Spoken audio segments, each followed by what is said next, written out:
Saya ulangi, yang pertama, ya, zulmun la yaghfiruhullah, kezaliman yang tidak diampuni oleh Allah Subhanahu wa taala. Yang kedua, zulmun yaghfiruhu, kezaliman yang akan diampuni oleh Allah Subhanahu wa taala. Yang ketiga, zulmun la yatrukuhullah, kezaliman yang tidak mungkin dibiarkan oleh Allah Subhanahu wa taala. Taib, yang pertama, fa amma zulmul ladzi la yaghfiruhullah, adapun kezaliman yang tidak diampuni oleh Allah Subhanahu wa taala adalah asyirku, menduakan Allah Subhanahu wa taala. Nauzubillahi min dzalik wa nas'alullah taala salamah wal afiyah. Kezaliman yang tidak mungkin diampuni oleh Allah Subhanahu wa taala jikalau pelakunya meninggal di atas dosa tersebut adalah menduakan Allah Subhanahu wa taala. Contoh konkretnya, ya, ada orang di hari ini misalnya dia berdoa kepada Allah Subhanahu wa taala. Ya.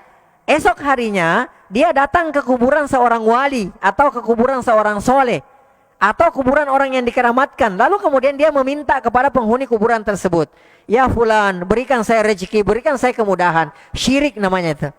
Ya. Itu namanya menduakan Allah Subhanahu wa taala. Ya.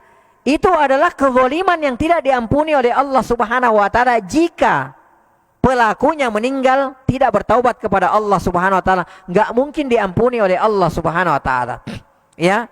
Inilah yang disebutkan oleh Allah Subhanahu wa taala dalam Al-Qur'an surah Luqman, "Innasyirka la zulmun azim." Sesungguhnya kesyirikan itu adalah merupakan kezaliman yang terbesar, kriminalitas terbesar yang ada di alam semesta ini adalah menduakan Allah Subhanahu wa taala. Jadi hati-hati, ya.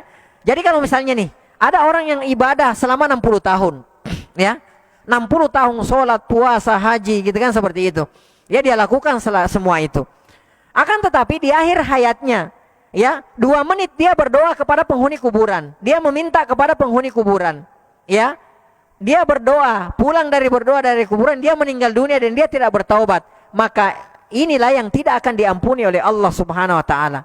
Ya, orang-orang seperti ini, ya, terjatuh kepada kekufuran, terjatuh kepada kesyirikan dan diancam neraka jahanam selama-lamanya. Hati-hati. Ini adalah kezaliman yang tidak mungkin diampuni oleh Allah Subhanahu wa taala. Ya. Taswiyatu